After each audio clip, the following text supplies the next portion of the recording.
नमस्ते, आपके साथ मैं हूं जयप्रकाश शर्मा। थोड़ा म्यूजिक बढ़ाइए भाई। संसद से सड़क तक घमासान। जी हां, आज इसी मुद्दे पर होगी राणा सांगा पर संग्राम। यूपी मांगे उत्तर में यही बात करने जा रहे हैं हम आज, फिर कल की तरह। लेकिन अब एक इसमें नया बिंदु आ गया, वो क्या, वो बात करें। राणा सांगा पर विवाद सड़क से संसद तक गूंज रहा है। सपा के बाद अब कांग्रेस ने भी इस विवाद में दलित एंगल जोड़ दिया है और कहा है कि दलितों का अपमान, उनके खिलाफ हिंसा कतई बर्दाश्त नहीं होगी। तो उधर सांगा विवाद में बीएसपी की भी एंट्री हो गई है। बीएसपी की एंट्री क्यों हो गई? क्योंकि दलित एंगल आ गया। अब दलित की बात आएगी तो मायावती कैसे चुप बैठती, वो भी कूद पड़ी है। मायावती ने सपा मुखिया पर हमला बोला, राजनीतिक साजिश के तहत रामजीलाल सुमन को आगे करने का आरोप लगाया।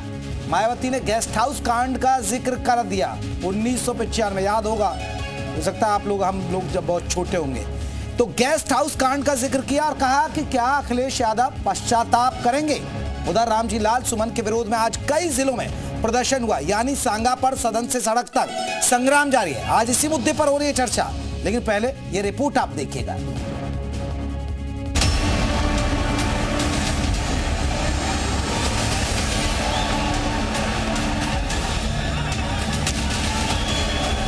उसके घर पे जाते हैं और उसकी गाड़ी तोड़ते हैं, घर तोड़ते हैं। ये अपमानजनक जो दलितों के खिलाफ हो रहा, ये कभी नहीं सहन करेंगे। जो माननीय रामलाल सुमन जी ने कहा है, रामजीलाल सुमन जी ने कहा है, वो इतना निंदनीय है, इतना बेशर्मी का बात है, इतना ज्यादा घोर उन्होंने अपमान किया है देश के वीरों का।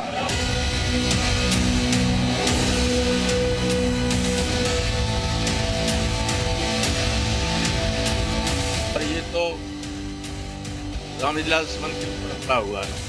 अगर रामजीलाल सुमन दलित में हो, अगर यहीं की बिरादरी के होते तो हमला करते ही।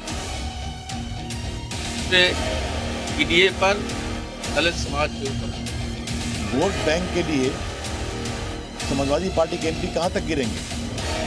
कभी औरंगजेब के लिए सम्मान, कभी शिवाजी का अपमान। क्या मतलब है इसका?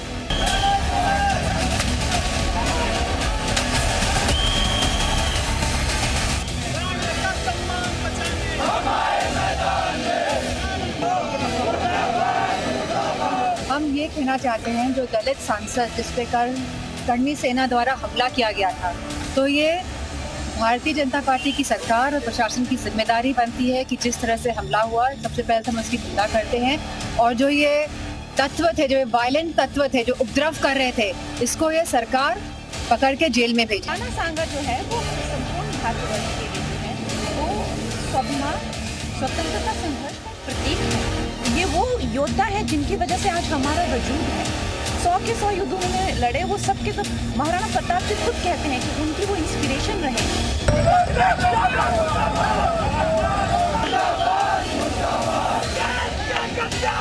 जो बयान आपने दिया उसको लेकर आप क्या अड़ेंगे? आपको लगता है? मैं इस बयान पर कायम हूँ कि बाबर को राणा सांगा ने बुलाया था। आज कोई राणा सांगा को ये कहे गद्दार था, और ये चीज कोई ये नहीं कि ये पूरा देश, चाहे वो किसी समाज का हो, किसी जाति धर्म का हो, कि जाति धर्म के ऊपर हमें इसका विरोध करना चाहिए।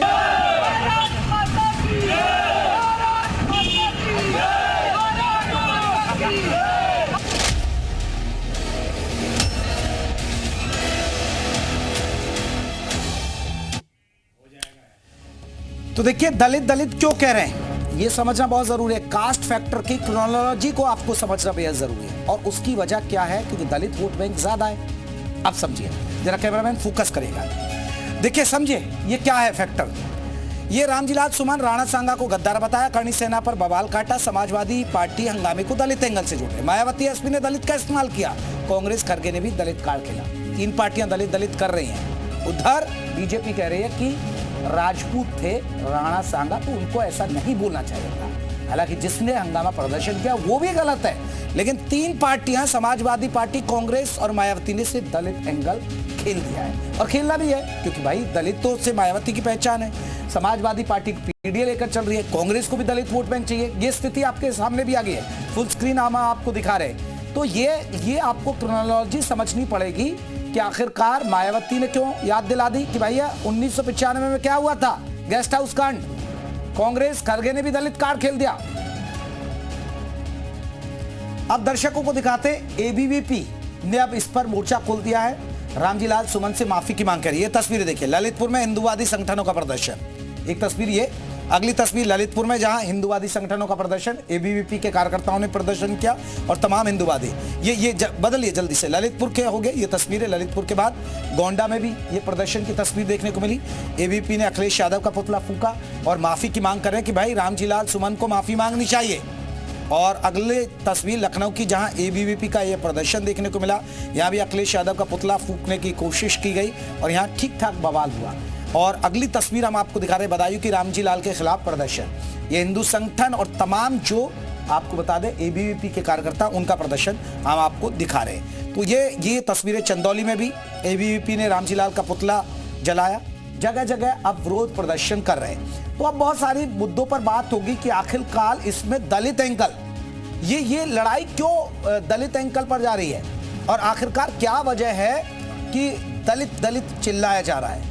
तो आज के महत्वपूर्ण सवाल और आपके स्क्रीन पर ही आ जाएंगे। अब आज के महत्वपूर्ण सवाल है, राणा पर लड़ाई राजपूत वर्सेस दलित पर क्यों आई। तो राणा की जो लड़ाई है राजपूत वर्सेस दलित पर क्यों आ गई है। विपक्ष की नजर में राणा सांगा का अपमान जायज है क्या। महापुरुष के अपमान पर माफी मांगने में क्या गुरेज। राणा सांगा से सपा को hate, Aurangzeb favourite. Guest house कांड पर पश्चाताप करेंगे अखिलेश यादव। तो चलिए, हमारे साथ तमाम मेहमान जुड़ गए। सभी मेहमानों का बहुत बहुत स्वागत है। हमारे साथ आपको बता दें एसएन सिंह रहेंगे, प्रवक्ता हैं बीजेपी की तरफ से। सिंह साहब बहुत बहुत स्वागत है। और धर्मेंद्र सिंह हमारे साथ समाजवादी पार्टी की तरफ से रहेंगे, आपका बहुत बहुत स्वागत है। हमारे साथ आपको बता दें कि बीएसपी नेता जीतू पैंथर रहेंगे, आपका बहुत बहुत स्वागत है। शीला सुखदेव सिंह है राजपूत करणी सेना की तरफ से। शीला जी, आपका भी बहुत बहुत स्वागत है। सबसे पहले मैं समाजवादी पार्टी को रुख करूंगा। धर्मेंद्र जी, इसमें जातीय एंगल क्यों ढूंढ लिया आपने। देखिए जेपी शर्मा जी, पहले तो आपके दर्शकों को और हमारे सभी पैनलिस्ट साथियों को आपको मेरा नमस्कार। देखिए, इसमें जातीय एंगल क्या बात, ये मानसिकता दर्शाता है। अगर रामजी लाल सुमन न होते तो क्या रूपाला कौन थे, भारतीय जनता पार्टी के नेता। रूपाला ने कितनी गंदी बात की थी, लेकिन उस पर किसी ने हिम्मत नहीं की है करने की। वो दलित थे, केवल इसलिए उनके ये मनोबल बढ़ा हुआ था कि घर पर चढ़ जाते हैं। ठीक है, उन्होंने वो उस पर डिबेट हो सकता था कि उन्होंने इतिहास के किस पन्ने खोला, गलत कहा, सही कहा, और उनको नहीं कहना चाहिए था, उसका उचित फोरम था। अरे तो पहले उसका जवाब दीजिए ना। उसका पहला जो कांड आपने कर दिया उसकी जवाबदेही लेंगे नहीं आप। अगला कदम बढ़ गए क्योंकि आपके सांसद पर के घर पर पथराव कर दिया और आप पर हमला करवा दिया। अब इसे आप दलित एंगल से उस पर तो बताइए ना, जो महापुरुष जिसका अपमान किया आपने। जेपी शर्मा जी, देखिए, हमारा पहली बात तो ये जानिए कि किसी के बयान से किसी महापुरुष का अपमान हो जाएगा, किसी के बयान के के कायल वो नहीं है कि उनका बयान आ जाएगा तभी अपमान होगा। इतने कमजोर हमारे महापुरुष नहीं है। और हिंदुस्तान के प्रत्येक व्यक्ति का, उसमें मेरे और हमारे छोड़ करके हर हिंदुस्तानी के, बप्पा रावल हो, राणा सांगा हो, महाराणा प्रताप, छत्रपति शिवाजी महाराज हो, पृथ्वीराज चौहान, सबके आदर्श हैं। उनके संघर्षों से, उनके देशभक्ति से, उनकी प्रेरणा से लेकर के हम आगे बढ़ते हैं। इवन जो अंग्रेजों का आंदोलन भी हुआ, वो मेवाड़ खानदान के संघर्ष का परिणाम रहा, उससे जज्बा जो है लोगों को मिला लड़ने का। तो माफी मंगवा लीजिए। जब आप मेरी बात आगे, अपने सुविधा से अगर इतिहास के किसी एक पन्ने को खोल के पढ़ेंगे, देखिए इतिहास की पुस्तक होती है, सारे व्यक्तित्व के सारे आयामों को पढ़ेंगे तो समझ सकते हैं। किसी एक पन्ने का औरंगजेब नामा, जो आलमगीर नामा है, उसको पढ़ के अगर पूरे देश को आप जलाना चाहते हैं तो इसमें कोई दौरा। मैं इतिहास का छात्र हूं, आपको 1 दर्जन किताबों का नाम बताता हूं। दिल्ली विश्वविद्यालय से प्रकाशित सरकारी किताब। अरे ठीक है, आप उनको महापुरुष खुद बता रहे हैं, आप माफी मंगवा दीजिए ना, फिर बात खत्म। इतनी सी बात, माफी मंगवा दीजिए। नहीं, हमारी बात सुन ले। इतिहास के, देखिए, उनका व्यक्तित्व महान था, इसमें कोई दो राय नहीं है, लेकिन इतिहास के पन्ने में जो लिखा गया अगर किताब पढ़ी जाएगी तो वो शब्द आएगा। मैं 1 दर्जन किताबों का उदाहरण देता हूं जिसके पेज वाइज बता रहा हूं, और मैं चैलेंज करता हूं भाई, हमारे भारतीय जनता पार्टी के साथी एसएन सिंह जी, हमारे मित्र यहाँ बैठे हैं, उन पेज को जल्दी बताइए। और भी मेहमान है, धर्मेंद्र जी जल्दी बताइए क्या पढ़ा आपने। मैं जल्दी बस किताबों का नाम कोट कर रहा हूं। History of India, H M. Elliot और जॉन डेविडसन की पेज 264, दिल्ली विश्वविद्यालय हिंदी माध्यम कार्यान्वयन निदेशालय की खंड 1 750-1540 पेज 251, मध्यकालीन भारत श्री सतीश चंद्र की सल्तनत से मुगल काल तक। नहीं, निष्कर्ष बता दीजिए, निष्कर्ष क्या लिखा है इस किताब में? की किताब उत्तर भारत में साम्राज्य के लिए संघर्ष पेज 175-177। धर्मेंद्र जी, निष्कर्ष क्या है? निष्कर्ष क्या है? क्या राणा सांगा गद्दार था? निष्कर्ष ये निकल रहा है आपकी नजर में? क्या राणा सांगा बाबर को लाया? हम ये कह रहे हैं जो बाबरनामा जो तुर्की में लिखा गया था उसका फारसी अनुवाद और हिंदू अनुवाद जब देखेंगे तो उसमें ये बात उन्होंने लिखी है। ये हो सकता है कि वो उनके दरबारी लोगों ने उसको बढ़ाया चढ़ाया हो कि उन्होंने मुझे आमंत्रित किया था। इस तथ्य को सारे इतिहासकारों ने उठाया है। शीला सुखदेव सिंह, राजपूत करणी सेना से। शीला जी, आप अपना इतिहास बताइए इनको जरा, क्योंकि ये तो इतिहास अभी भी उसी तरफ लेके जा रहे हैं। इनको बाबरनामा से प्यार है बस। देखिए, मैं आपको बता दूं पहली बात तो कि ये जो सांसद जी महोदय थे बोलूंगी क्योंकि 4 दिन बीत चुके हैं। उन्होंने जो बयान दिया था उस बयान को अगर सुनेंगे तो ये तो लगता है कि उनकी मानसिक शायद थोड़े से वो पीछे चले गए हैं। उनको समझ में नहीं आ रहा कि वो क्या बोल रहे हैं क्या नहीं बोल रहे हैं। अरे उनको 60 साल की उम्र में भी ये समझ में नहीं आता कि जिस महापुरुष ने 80 घाव अपने शरीर पे लेकर के और जिन्होंने एक हिंदुत्व का झंडा परचम लहराया, आज अगर उनका नाम लिया जाता है तो एक क्षत्रिय, एक सर्व समाज के हर उस इंसान का सर गर्व से ऊंचा हो जाता है जो सोचता है कि हम उनकी औलादे हैं, हम उनके वो जो हमारे पूर्वज हैं हम उनकी औलादे हैं और सर गर्व से हमारा ऊंचा होता है। और इस फर्जी जो सांसद है, मैं तो कहती हूँ ये सांसद बनने के लायक ही नहीं है। इन फर्जी को सांसद का किसने टैग दे दिया? इनको तो हाथों हाथ वहां से भगाना चाहिए था। जो सांसद जो उस टाइम पे लोकसभा में बैठे थे, मैं तो ये कहती हूँ उन लोगों को हाथों हाथ इनको इनाम देना चाहिए। शीला जी, उन्होंने साफ कर दिया माफी नहीं मांगेंगे। अब करणी सेना क्या करेगी? देखिए, हम सब ने 12 अप्रैल का मन बना लिया है। जो महाराणा सांगा की जन्म जयंती है उसी पे 12 अप्रैल को हम आगरा में कूच कर रहे हैं, जिसमें अगुवाई अब छत्राणियां करेंगी। छत्रियों को हम पीछे रखेंगे। अगर हिम्मत है रामजी लाल सांसद, मैं आपको बोल रही हूँ, अगर हिम्मत है तो आना उस दिन। अगर तुम्हें एक थप्पड़ रसीद ना करके भेजें तो ये करणी सैनिक और ये सुखदेव सिंह की करणी सेना कभी नाम ही नहीं लेगी। तू आना हमारे सामने। जो महापुरुषों का जो तू अपमान कर रहा है ना, तुझे बाकायदा रसीद करेंगे हम इस बात के लिए। ठीक है धर्मेंद्र जी, अब आप जातीय एंगल दे दो। अब यहाँ करणी सेना ने चैलेंज दे दिया आप लोगों को। जल्दी से बोलिए, फिर मैं बाकी मेहमानों को जुड़ना है। नहीं, पहली बात तो इनको भारत के संविधान में कानून में भरोसा है कि नहीं है? अरे उसका उचित फोरम है। दूसरी बात तो हिंदू कर रहे हैं। इनको नहीं मालूम महाराणा सांगा के साथ लड़ा कौन था? हसन खान मेवाती हिंदू था, मुसलमान था। और ये जो बाबर लड़ने आया दिल्ली सल्तनत से, वो अफगान मुसलमान थे। ये साम्राज्यों की लड़ाई थी, इसको हिंदू मुसलमान ने जोड़ी है। महाराणा प्रताप की महानता, महाराणा सांगा की महानता में किसी बयान से कमी नहीं आती। ना इनको ठेका उन्होंने दिया है कि उनका इज्जत बढ़ाइएगा, उनका सम्मान, उनका अपमान इनसे नहीं जुड़ा हुआ है। इनको सोचना होगा। दूसरी बात, किसी ने सही गलत जो भी कहा उसका फोरम है। मान सम्मान अगर नहीं जुड़ा होता तो आप लोग संसद में बैठ के जो हमारे भारत की सबसे बड़ी अदालत होती है उसमें इतना अनगढ़ नहीं बोलते। इनको समझ में आना चाहिए था। एक महापुरुष के बारे में बोलने से पहले इनकी जीभ कट जानी चाहिए थी। मैं ये कह रही हूँ, आपको खुद को शर्म नहीं आती? आप किसका पक्ष ले रहे हैं?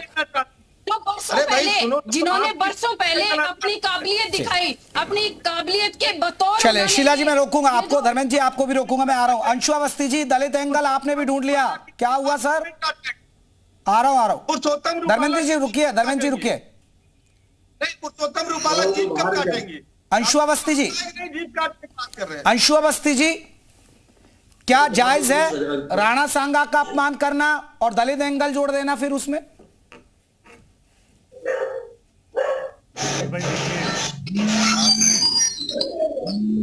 लाल सुमन भारत की संसद जो देश की सर्वोच्च जो है लोकतंत्र की बॉडी है, तो उसमें वो उसके सदस्य हैं और वो एक दलित जाति से भी आते हैं।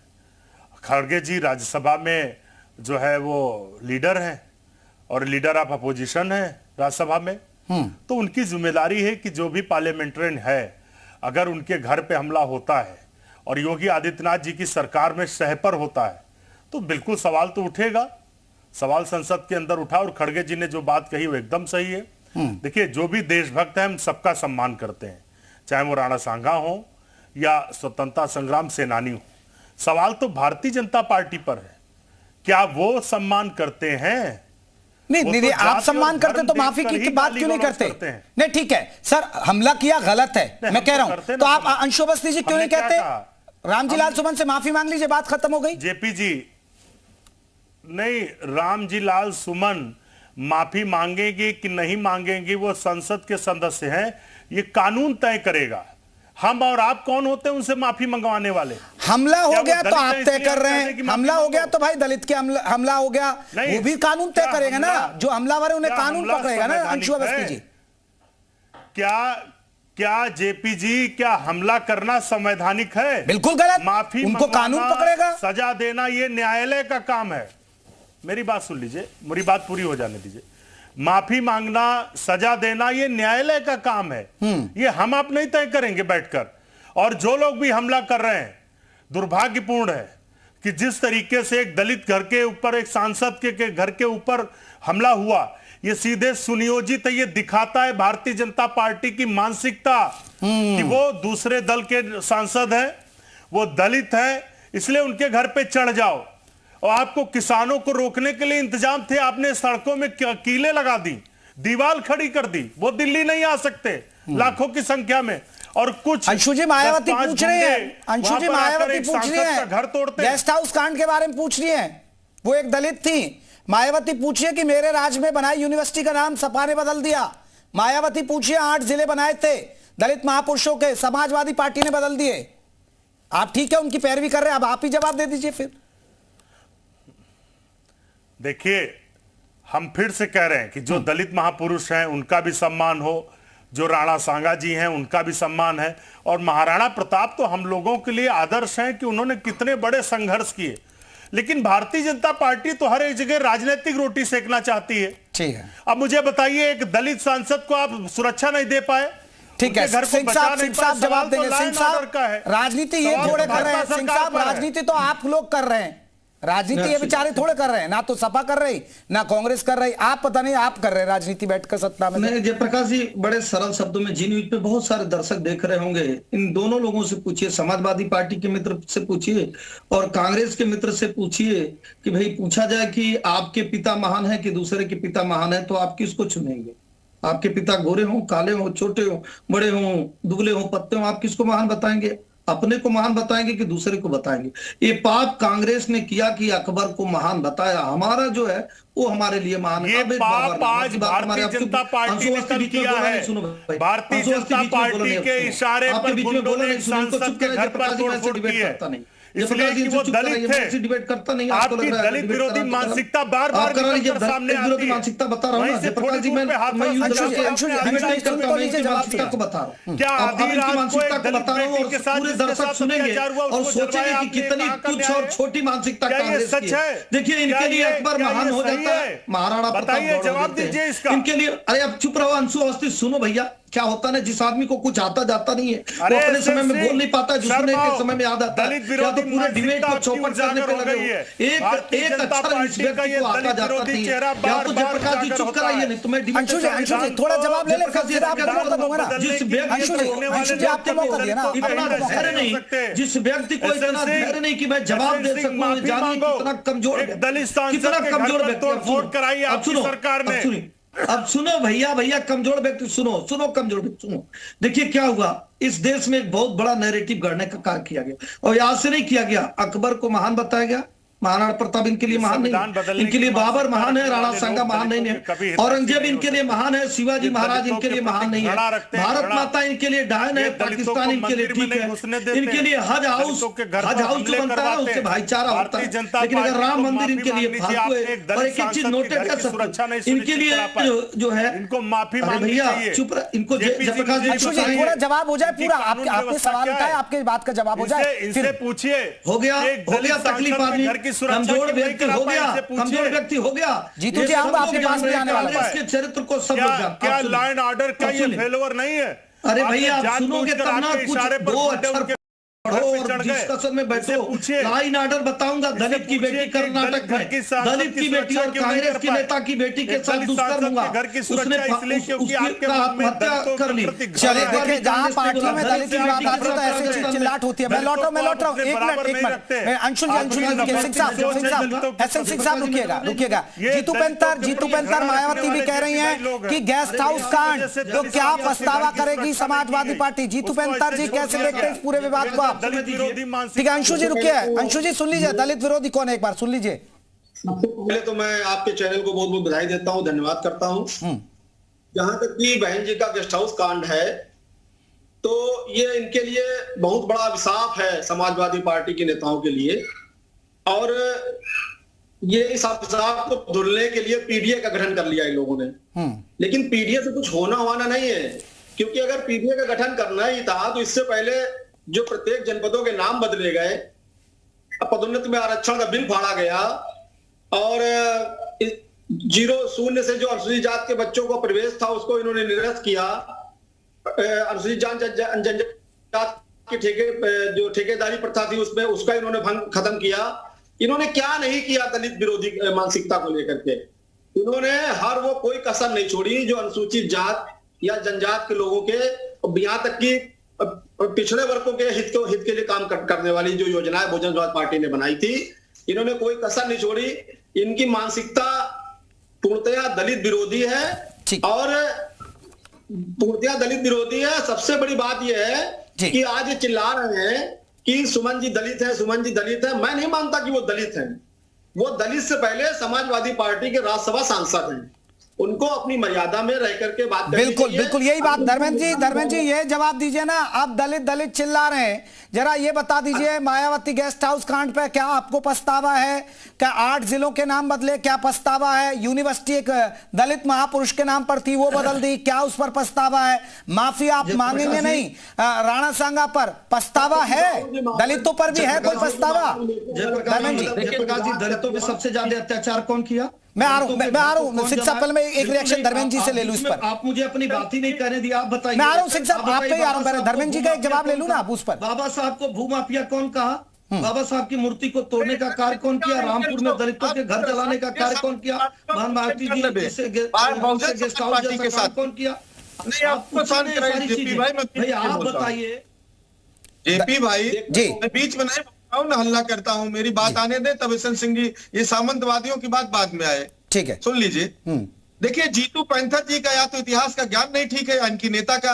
बहन जी 2019 में हमारे साथ चुनाव लड़ित, क्या उसके बाद हम सत्ता में रहे? क्या जो हमसे सवाल? अरे ये कहिए रीढ़ खत्म हो गई, सत्ता सवाल करने की हिम्मत खत्म हो गई, इसलिए घूम टहल के जो है विपक्ष से सवाल पूछते हैं। क्या बहन जी 2019 में आई थी, इन मुद्दों को उठाई थी? वो सारी चीजों को पीछे छोड़ करके दलित आंदोलन को, दलितों को मजबूती देने के लिए हम लोग साथ आए और 19 में चुनाव भी लड़ी बहन जी। उसके बाद क्या हुआ, कहां चली गई, किस तरह का आरोप लगा रही। दूसरी बात, पीडीए एक सामाजिक क्रांति है, सदियों से जो पीछे। आप इस बात को मानने तैयार है कि नहीं? मैं यार है कि आपने गलती हुई थी आपसे। बात समाप्त करूंगा, मेरी बात मथुरा वाले कांड के बारे में क्या कहेंगे? मथुरा वाले कांड के बारे में क्या कहेंगे? 2 अनुसूचित जात की बहनों की शादी एक साथ हो रही थी, वहां पे सुन पाऊंगा, जवाब क्या दूंगा? न तुम मेरी बात सुन पाओगे, पहले सुन लो। दूसरी बात, तो आप अपनी मर्यादा वाले का बातें नहीं करना चाहते हैं। मैं आप कह रहा हूं, आप तुम कह रहे हैं, तो ये पहले तो आप मर्यादा सीखिए ना। पहले तो आप मर्यादा सीखिए, बात करने का तरीका सीखिए ना। अरे तुमसे नहीं सीखना भाई, आप शांत रहो। इनसे क्यों बीच बुलवा रहे हैं? इनसे सवाल ले लीजिए, जब बोलना हो तो बोले। आप लगातार बोले जा रहे हो, तुम्हारी बात सुन लिया ना मैंने। आपको जो कहना था अपने पार्टी का पक्ष रखा, हमने सुना। अब हमारी बात आने दीजिए। जो जल्दी बोलिएगा धर्मेंद्र जी, और भी लोग हैं। बहन जी समाजवादी पार्टी के साथ चुनाव लड़ी थी, नहीं लड़ी थी? हाँ। और वो सारी बातें पीछे छूट गई थी। हम आना चाहते हैं इतिहास को लेकर के, जिसको लेकर के लोग। तो सर इतिहास पर आप माफी नहीं मांग रहे हैं। आप दलितों पर जो काम किया, दलितों के नाम पर आप पर आरोप लग रहे हैं, उस पर भी आप पछतावा नहीं कर रहे। फिर धर्मेंद्र जी ऐसे कैसे होगा? ये दोहरा मापदंड क्यों? नहीं, हम ये कह रहे हैं, हमारी बात जयप्रकाश जी का डिबेट इतिहास समझने के लिए नहीं है। जयप्रकाश जी का डिबेट है कि किसी तरह से लड़ाई झगड़े हों, सब लोग इतना तू में करें कि कुछ टीआरपी आए। जब एसएनसी अपनी बात कह रहे थे तो उसमें कांग्रेस के प्रवक्ता कुछ न कुछ बोलना शुरू किए। और मैं लखनऊ को तुम्हारे पास भैया तो नीति एक ज्ञान सब के तो लिए आपको भेजता हूं। कहना है धर्मेंद्र चलिए जी, ठीक है, धर्मेंद्र जी एक रुकिए, सिंह साहब जल्दी से बात करिए, फिर मैं करणी सेना की तरफ जाऊंगा। ठीक है सिंह साहब, में लिख दिया है नहीं किस कि बात हमको के लिए बुलाए, जयप्रकाश जी आपने तो उसके मुझे अपनी लिए बात आप मैं कह रहा हूँ आप कि बोलिए ना, धर्मेंद्र जी बोलिए। से एक शब्द कहिए, हाँ। धर्मेंद्र जी से कहिए कि अगर महाराणा प्रताप महान थे, मान रहे हैं महाराणा सांगा महान थे, तो बस सिर्फ एक शब्द कह दें कि इनके पार्टी के नेता ने जो कहा है वो गलत कहा है। एक शब्द कह रहे हैं इनके पार्टी के नेता ने जो कहा है गलत कहा है। दूसरी बात कांग्रेस से एक जरूर पूछिए कि भाई सिकंदर लोदी कौन था? मुसलमान था। संत रैदास क्या थे? संत रैदास एक दलित थे। मुसलमान ने किसको बंदी बना रखा था? संत रैदास को। उनसे क्या करा रहा था? पढ़ लेगा नहीं कोई जानकारी हो तब ना। मैं तो आपसे कहा, मैंने आपसे कहा कि सिर्फ आप कह दीजिए धर्मेंद्र जी, आदरणीय धर्मेंद्र जी, धर्मेंद्र सिंह जी आप कह दीजिए कि राणा प्रताप महान थे और जो हमारे नेता ने कहा है वो गलत कहा है। दो ही चीज तो हो सकती है। ठीक है धर्मेंद्र जी, आप कह देंगे ना कि आपके नेता ने गलत कहा? धर्मेंद्र जी आप कहेंगे, धर्मेंद्र जी आप कहेंगे कि आपके नेता ने गलत कहा? धर्मेंद्र सिंह आप कह पाएंगे कि नेता ने गलत कहा? राणा नहीं चलेगा नहीं, लेकिन इतिहास में अगर गलत लिखा है, इतिहास के तथ्य गलत है तो उसको कौन ठीक करेगा? ठीक है, नहीं धर्मेंद्र जी आप कहेंगे कि आपके नेता ने गलत कहा? धर्मेंद्र जी अगर धर्मेंद्र जी सुनिए ना, अगर आप जान रहे हैं कि इतिहास गलत लिखा है और आपके नेता ने गलत बोला, तो वही काम जाके नेता को कहना चाहिए कि हमारे नेता से गलती हो गई, हमारे नेता ने गलत कहा है समाज। चलिए धर्मेंद्र जी आपके आगे सिंह लड़ रहा है, सिंह लगा हुआ है, एक सिंह कह रहा है कि गलत किया, एक करणी सेना जो सिंह है वो कह रही है कि हम गलत का विरोध करते रहेंगे। मैं एक बार रुक कर रहा हूं, मैं लौट रहा हूं मैं शीला सुखदेव जी, ये पूरा आप लोगों को घेरा जा रहा है कि आप लोगों ने वहां उनके घर पर बवाल किया और इसमें अब जातीय एंगल ढूंढा जा रहा है, आप इसे कैसे देखते हैं? देखिए पहली बात तो मैं बता दूं कि जब करणी सेना के जो लोग गए थे वो सबसे पहले वहां पर बात करने के लिए उनके घर पे गए थे, लेकिन सपा के जो गुंडे खड़े थे घरों की दीवारों पे, आपने देखा होगा वीडियो जो सोशल मीडिया पे अभी आ रहे हैं, वो सब देख रहे हैं, उन लोगों ने पहले पत्थर बरसाए, डंडे और ये लाठियां ला करके लोगों पे बरसाए, उसके बाद करणी सेना ने इन पे धावा बोला था, अदरवाइज करणी सेना उन पे धावा नहीं बोलती। और मैं बता दूं, एक दलित का नाम ले रहे हैं ना, तो दलित हम यहाँ दलित कोई मानते ही नहीं, हमारे बराबर मानते हैं, जो हमारे भाई हैं, ठीक है, ये दलित वाला ठप्पा छोड़ दो, वो हमारे भाई हैं, हम बराबर समझते हैं उनको। और रही बात इनके गलत बयान की, तो गलत बयान अगर दिया था ना उसी टाइम आप लोग बोलते, इसको इसमें कन्वर्ट क्यों कर रहे हो? अरे जातीय समीकरण में कन्वर्ट क्यों? धर्मेंद्र जी मैं एक सवाल धर्मेंद्र सिंह जी आपसे जानना, धर्मेंद्र सिंह जी आप तो राजपूत है ना? शर्मा जी यहाँ हम हिंदुस्तानी है सबसे पहले। तो फिर दलित एंगल क्यों ले आए? जब मैं आपसे पूछ रहा हूं आपकी जाति क्या है, आप दलित एंगल ले आए, फिर मत बोलिए ना हम हिंदुस्तानी हैं, आप बोलिए कि एक हिंदुस्तानी सांसद के घर पर हमला हुआ। सही ढंग के चौप पे बताइए। नहीं धर्मेंद्र सिंह राजपूत हैं या नहीं? अगर राजपूत हैं धर्मेंद्र सिंह तो मुझे नहीं पता आपकी जाति, मैं तो पूछ रहा हूं जानबूझकर कि धर्मेंद्र सिंह राजपूत हैं तो राणा सांगा क्या थे ये बता दीजिए, क्या वो गद्दार थे? महाराणा सांगा बिल्कुल नहीं, राष्ट्रभक्त थे, देश के बहुत। तो आप सोचिए, आप उस आदमी की पैरवी कर रहे हैं सर, आप राजपूत होकर उस आदमी की पैरवी कर रहे हैं और उसमें दलित एंगल ढूंढ रहे हैं। क्यों वोट बैंक के लिए सर, क्यों वोट बैंक के लिए? धर्मेंद्र जी क्या सोचिए, राजपूत तो महापुरुष मानते हैं उन्हें। जाओगे तो क्या अपनी पीढ़ी को सिखाओगे? जो आगे की पीढ़ी आपसे देख करके आपसे सीखेगी, क्या सिखाओगे उनको?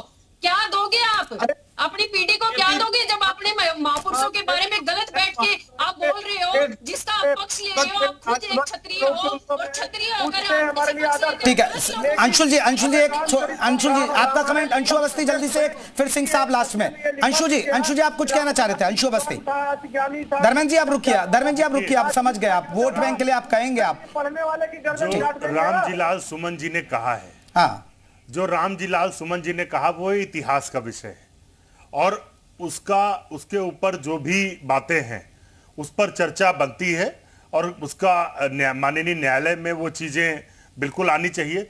लेकिन एक दलित सांसद के घर की सुरक्षा इस तरीके से खुलेआम छोड़ देना, ये भारतीय जनता पार्टी का दलित विरोधी चेहरा है। सिंह साहब दलित विरोधी चेहरा आपका जल्दी से बताइएगा। क्या कोई भी किसी के घर में आके घुस जाएगा? विचार वाले व्यक्ति से हमेशा ये जरूर पूछिएगा कांग्रेस कि की बात संत करते रविदास हैं, को सेंसिंग। सिकंदर लोधी बंदी लेकिन क्यों इनसे बनाया? पूछिए, आप पूछिए एक हाथरस की बेटी को आपने रात को जलवा दिया। अब ये आप तो सबके बीच में आपने बोलते हैं ना, हाथरस में जलवा आपको तो दिया लगता है कि अब तो बेटी को, सबसे अच्छा क्योंकि वो बोलेंगे, दलित तो थी। बोलिए, क्यों नहीं उत्तर बोल रहे? प्रदेश में बोल के दलितों पर दिखाइए ना, सबसे काहे ज्यादा बोले? भाजपा इनसे सरकार में पूछिए अत्याचार 26 हो रहा 11 है। की जब घटना और अब होती है, सांसद भी 26 सुरक्षित 11 नहीं। की घटना चलिए होती है, देखिए, आप ये आगे लड़ाई आगे राजपूत आगे वर्सेस आगे दलित आगे कर दी गई है और हैरानी है कि धर्मेंद्र सिंह बता नहीं रहे कि वो राजपूत हैं, और राजपूत हैं तो अपने आने वाली पीढ़ियों को यही पढ़ाएंगे, क्योंकि एक राजपूत शीला सुखदेव सिंह लड़ रही हैं कि नहीं भाई, हम अपने महापुरुष के लिए बलिदान देने के लिए तैयार हैं। बहुत बहुत शुक्रिया आप सभी मेहमानों का। यूपी मांगे उत्तर में बस इतना ही।